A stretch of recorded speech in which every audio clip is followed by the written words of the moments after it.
Hi there, I'm Christian, and in this PC Answers tutorial I'm going to show you how to fit a solid-state hard drive.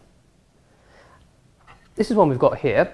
It's a 40GB Kingston hard drive, and they on the market these days are about £80, and it's really good value. And this is what you want to use as a boot drive these days, simply because transfer speeds are really quick with solid-state drives compared to a traditional hard drive such as this one.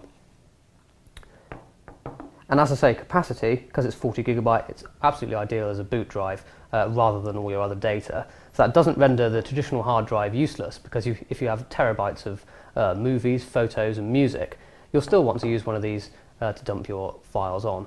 But in terms of a boot drive, it's SSD, which I'm going to show you now. And as you can see here, it's a SATA-based device for power and data, and that is exactly the same interface as you'll be used to on a traditional hard drive. And if I compare the two there, you can see it's exactly the same connections. And obviously what you notice is actually the solid-state hard drive is much smaller. This is actually a laptop-sized drive. It's a 2.5-inch drive, but this is actually for desktops as well. So you can pop one of these straight in your laptop and just replacing that hard drive. But if you want to use it as a desktop drive, they don't come any bigger. This is actually it. This is the right size. So what you do need is a mounting bracket such as this, and a typical SSD will come with one of these, so you can put it into a 3.5-inch drive bay, and that's what I'm going to show you now. So I'm just putting in the final screw for the mounting brackets here, and I'm just going to tighten that one up. These are quite fiddly because the screws are actually very short, so just give that a tighten, and there we are. And as you can see, both mounting brackets are firmly in place. And even though a solid-state hard drive doesn't have any moving parts, you do want it secure in its drive bay.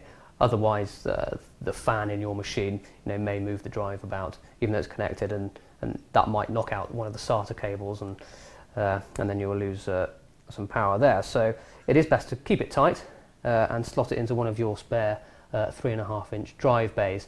Now, if you're using this as a boot drive replacement, you'll want to take out your existing hard drive that will have your Windows partition on it, and put this in instead. So in this PC here we have the 3.5-inch boot drive. We're just going to unplug the SATA power cable so we can take it out of the drive bay. And on this case there isn't actually screws to hold this drive in. It's actually a plastic slot loading device, so we just need to take that back, unlock, and hopefully that will just slide out. So that's our existing boot drive. And now we have our solid-state replacement with its mounting brackets, and that simply goes into the same slot. You just line it up with the appropriate metal brackets on the inside, and again push in, and with this particular case, once again, it's just a plastic mechanism that you slide back to lock. And you can now see the exposed SATA ports, and you'll be ready to put the SATA power and SATA data cables straight back in.